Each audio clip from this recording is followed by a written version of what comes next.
Guys, tell me you are a Filipino without telling me you are Filipino. Payong. Wala sila mga payong. Payong. Payong is life. Grabe guys. Lakad malala. Layo ng layo ng parking lot namin. Sa puntahan. Walang pram. Lakad malala.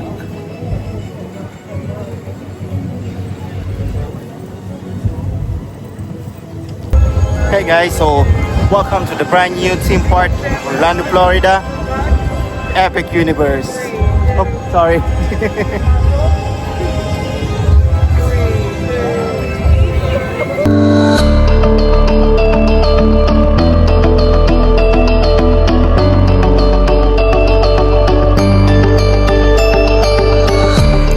Tingnan nyo guys kung gaano ka-unpredictable ng weather dito. Paglakad namin mula sa parking lot hanggang sa papasok sa gate entrance ng park ay sobrang init. Pero di pa nga nagsisimula ang araw namin ay bumuhos na agad ang malakas na ulan. A few minutes later.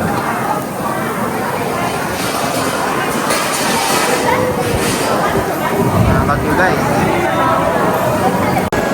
First visit guys, pero parang bumabagyo na dito.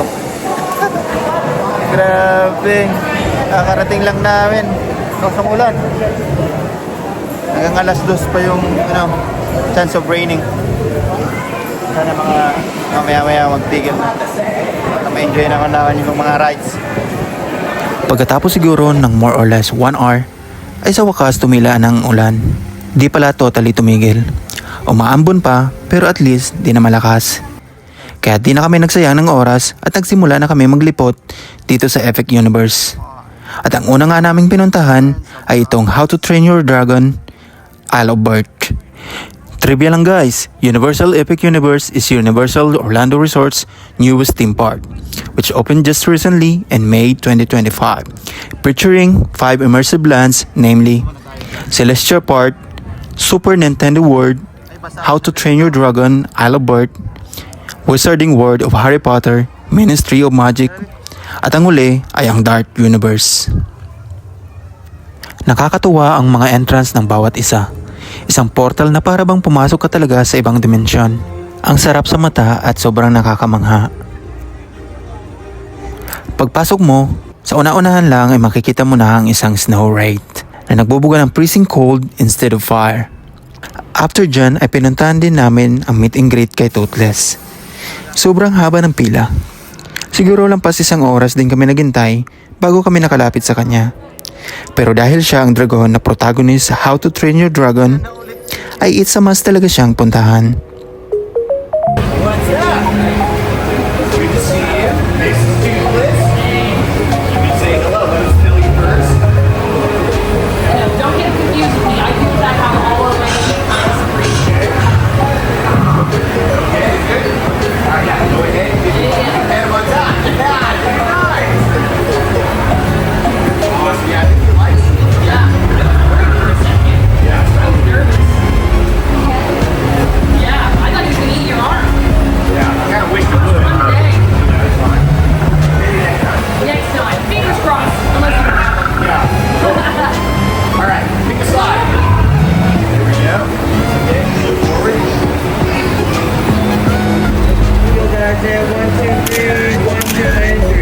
Beautiful. Are you jumping in today? Come on in.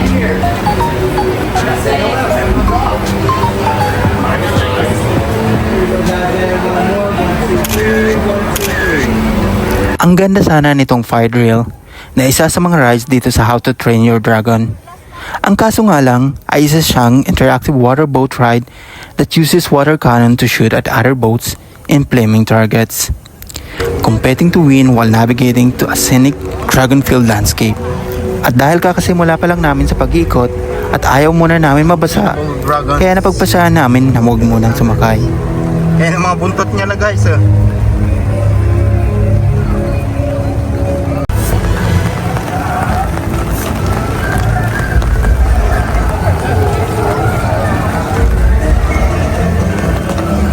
Buti na lang talaga ay may dala kaming payong kasi pabugso-bugso pa rin ang ulan. Ang sunod namin pinuntahan ay ang Dark Universe. Isa siyang highly immersive monster-themed land focusing on classic universal monster like Frankenstein, Dracula, and the Wolfman. Located in the village of Dartmoor, this area features intense attractions like Monster Unchained, the Frankenstein Experiment, alongside spooky dining and roaming characters.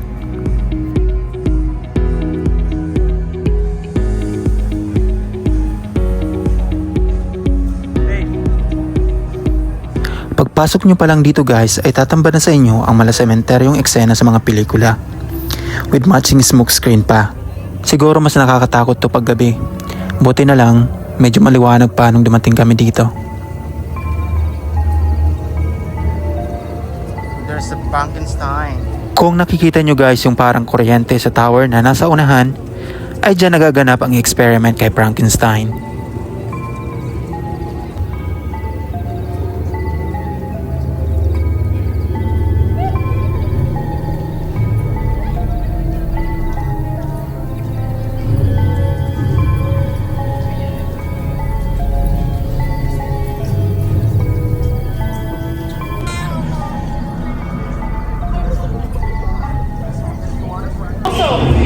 For the birthday boy, are you happy so far? Why? Hindi ko na sabihin yung Mario Kart. Later, girl. 3 hours ang waiting. Yeah, later. So, Frankenstein muna kami ngayon.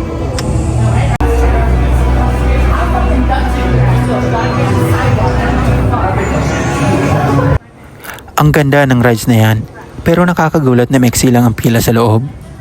At dahil nga din sa sobrang intense ng rides na to, and for safety na din, pagpasok mo ay may mga locker na pwede mong gamitin, na iris recognition pa ang security mode nito. Ang astig, di ba? Igor, take control of that machine. Don't worry, it's not like your experiment. Brace yourself and witness my masterpiece, Dracula, under my control. Activate the machine.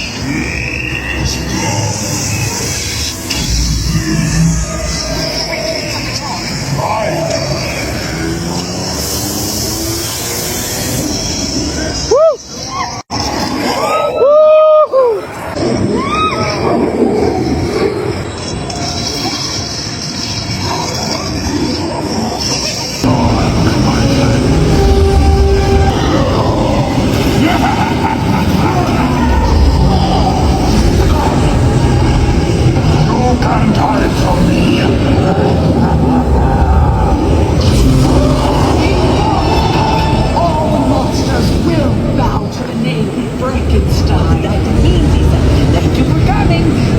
Only good of you, yeah.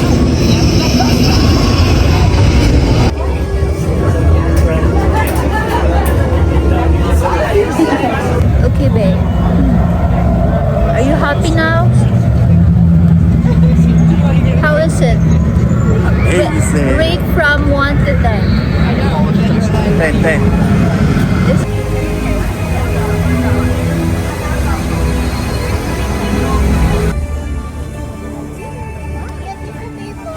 Next up ay ang Wizarding World of Harry Potter, Ministry of Magic, which set in 1920s Paris from Fantastic Beasts and the 1990s British Ministry. It features the groundbreaking Harry Potter and the Battle at the Ministry ride, team dining, and French-inspired wizarding shop.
Ang cool ng entrance nila dito, papunta sa parang ministry hall nila. Pag-apak mo sa loob, ay para kang dinala sa isang underwater world. Yung parang train station sa Harry Potter. Yun nga lang, walang train.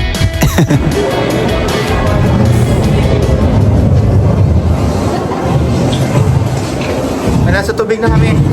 Guys, nasa underwater na kami.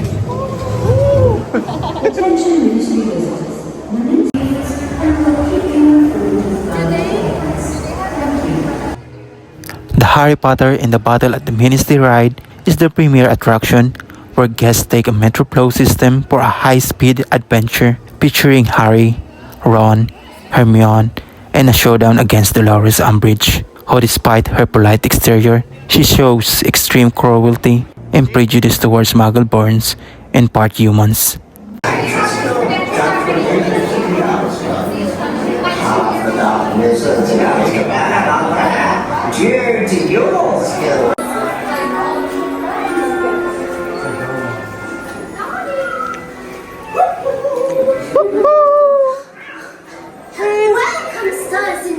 Sobrang haba ng pila dito.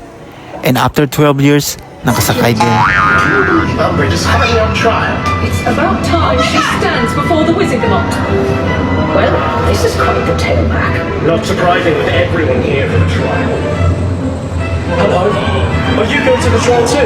Of course, Ron. The whole Wizarding world wants to see justice served. And we can't be late. I don't want to miss this.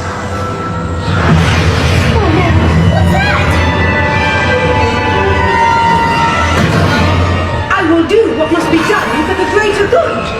To the time room. Yaxley, dispose of them. With pleasure, miss. Confringo. And what does it explain? Arrest on the letter. Umbridge has escaped. She's after a time turner again. We need to get to the time room. They can help us. We must stop Miss Umbridge. There she goes. Hickory will help. After her. We won't let you stop us this time. Romeo!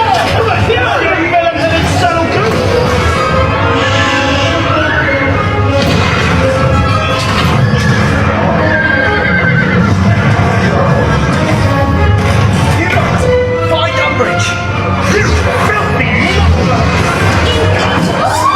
Now's the time turner's vote.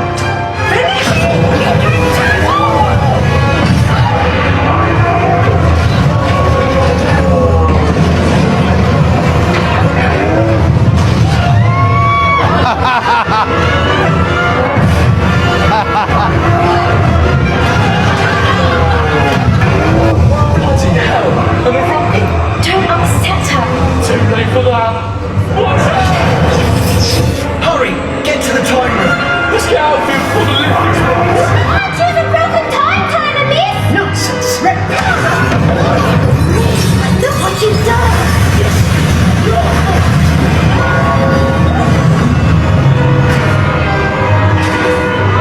Time room is broken apart. Stupefy. Get out of here. We'll deal with them. I will have order. How dare you try to stop me? No! Now Hickory has your word!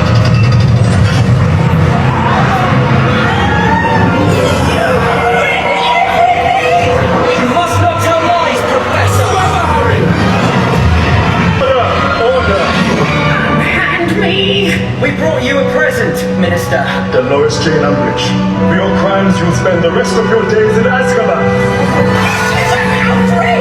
Take her. Isn't this not all you have to ask about soon? Where evil mistresses belong, Miss Granger. We all saved the ministry. Thank you, friends. Stardust.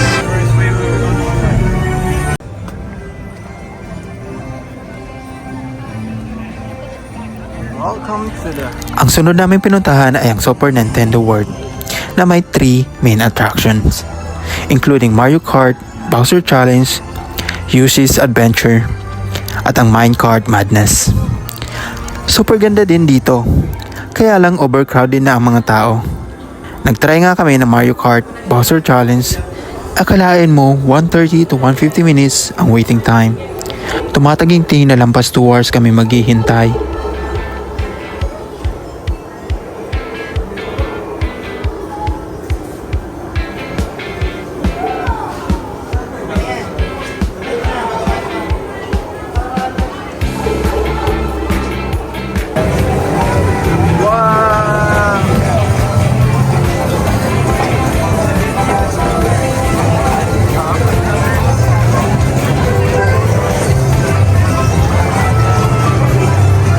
Awesome!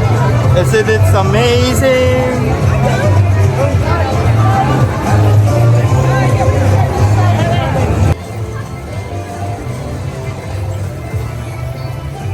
Grabe yung creativity at attention to details ng lugar na to. Kaya sobrang nakakamangha talaga. And if you have kids, it's also best if you purchase the Power Up Band for $40 to $45. It's an interactive character team RFID slap bracelet to unlock a real-life minigames within the Super Nintendo world. It allows you to collect coins, keys, stamps, and even the Bowser Jr. Shadow Showdown finale. Kaya for sure, mag-i-enjoy ang mga kids na kasama nyo. Yan yung tae. Ayan na guys yung tae. Tae. Crowning na, crowning.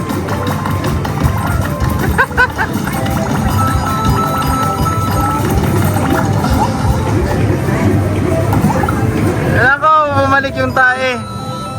Ngayon guys yung waiting time. 1:30 minutes. Sa sobrang haba nga ng pila ay naisipan muna namin mag-lunch kahit nakapila na kami dahil total naman ay magla-lunch time na din at yung waiting time ay sobrang tagal pa. Meron na nga ang pila sa labas ay meron pa din sa loob. Baka mahimatay na kami sa gutom. Mga late na ata ng hapon nung makabalik kami. Kaya mas maigi talaga may dala kayong pagkain kahit na yung small snacks lang at tubig para laging handa sa ganitong sitwasyon. Pa-exit ba to? Ay, exit nga. Ay, hindi.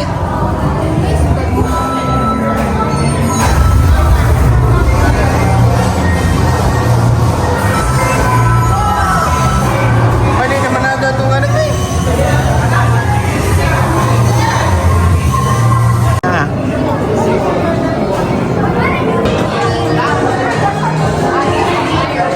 Babe.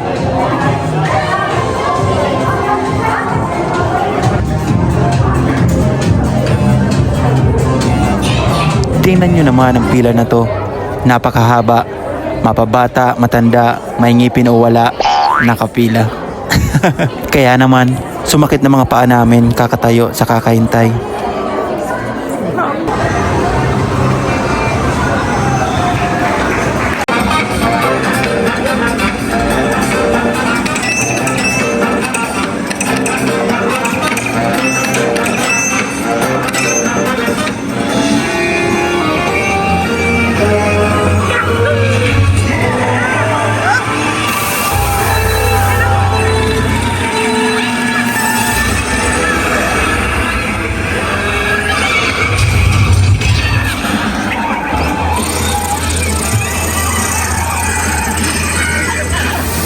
Pindutin mo, be. Pindutin mo. Ano? Kung saan nakaturo yung... Kung saan nakaturo yung araw.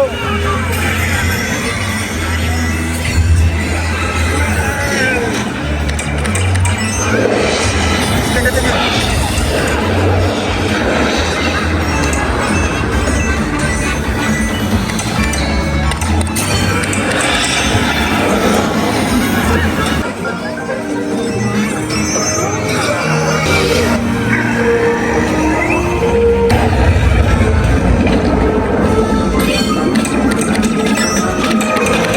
Hataan nyo to, be! Sabi ko eh.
Sulit naman nung napakatagal namin paghihintay. Nag-enjoy naman kami ng sobra. Mas maganda pa sana yung visual effect na nakikita nyo. Meron kasi kaming 3D glasses na suot na para bang nasa loob talaga kami mismo ng laro. Last naming pinuntahan ay itong Donkey Kong Country. Sa loob siya ng Super Nintendo World, showcasing the minecart madness, which is a family-friendly roller coaster that simulates jumping gaps in the track inspired by the video game. Isa ito sa mga rides na gusto kong sakyan. Simula pa lang nung nagpaplano pa lang kami pumunta ng Epic Universe. Pero bad news nang i-announce na hindi na mag-ooperate ang ride na to. Dahil sa bumuhos na naman ang ulan at dahil outdoor roller coaster ride ito and for safety purposes ay tinigil na lang. Ganito sana yun guys kung nagkataon nakasakay kami. Parang ang saya at exciting na experience na yan. Yan yung isa sa mga video na pinapanood ko, kaya gustong gusto ko makasakay sana dyan. Kaso ayun na nga, kaya better luck next time na lang.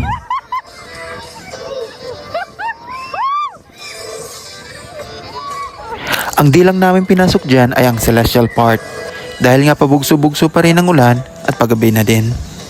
Celestial Part is located in the center of the Universal Epic Universe. At ang main attraction niya ay ang Constellation Carousel and the Stardust Racer Coaster, na kung adrenaline junkie kayo, ay bagay na bagay ito sa inyo. So paano ba yan guys? Nasayang ko na naman ang mga oras nyo. Kung nagustuhan nyo ang aking video, please hit the like and share button and follow for more. Bye-bye!